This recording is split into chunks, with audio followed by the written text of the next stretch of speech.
welcome back to the Common Sense podcast by Ezyecons. You have probably heard this line before: lower taxes mean a better economy. Sounds great, right? More money in people's pockets, more spending, more growth.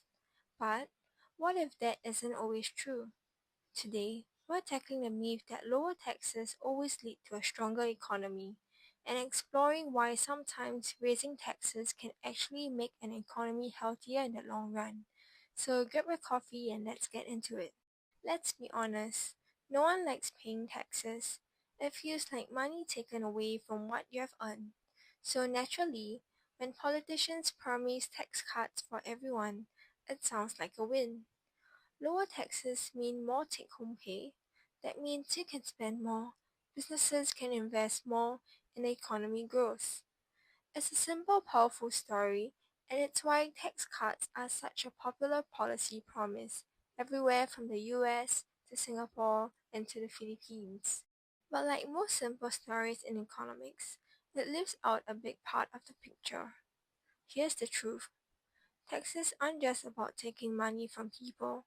They're about funding the systems that make economic growth possible in the first place. Think of it like this: you can't build a thriving business ecosystem without roads, education, and public safety.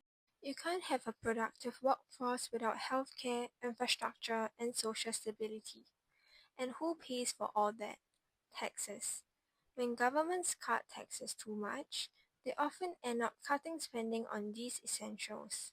And over time, that can slow down productivity, reduce social mobility, and even wider inequality, all of which drag down long term economic growth. So while lower taxes might give the economy a short term boost, it's like an energy drink: quick rush now, crash later.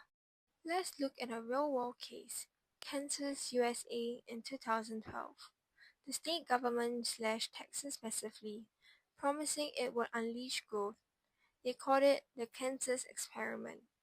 The idea was classic supply-side economics. If people keep more of their income, they'll spend more and businesses will hire more. But what happened? Tax revenue collapsed. The state had to cut funding for schools, infrastructure, and healthcare. Economic growth didn't skyrocket. It actually fell below the national average.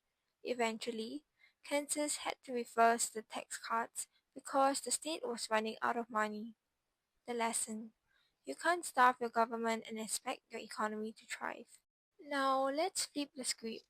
Look at countries like Denmark, Sweden, and Norway. They have high taxes, some of the highest in the world, yet they consistently rank among the most competitive, innovative, and happiest economies on earth. Why?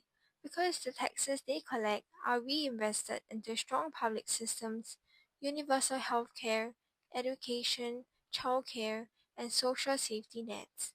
That means people feel secure enough to take risks, start businesses, and be productive. In other words, high taxes, but high trust and high returns. It's not about how much tax you pay, it's about how effectively the money is used. Now, to be fair, there is a point where taxes can get too high.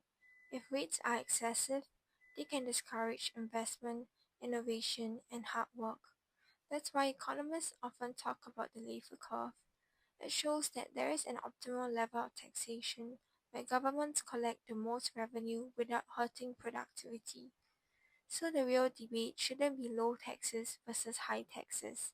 It should be: how do we design taxes that fund the public goods we all rely on without discouraging growth? That's the sweet spot every country is trying to find.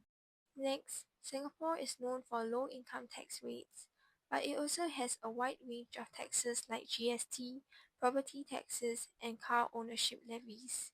At the same time, the tax revenue funds top quality public housing, healthcare subsidies, and education.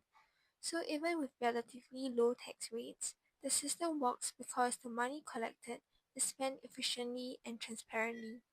That's why Singapore consistently scores high in both economic competitiveness and quality of life. It's not a no tax model, it's a smart tax model. It's partly psychological. Paying taxes feels immediate. It's a clear deduction on your payslip. But the benefits of taxes like better roads, clean air, stable markets are invisible and long term. And that's the challenge.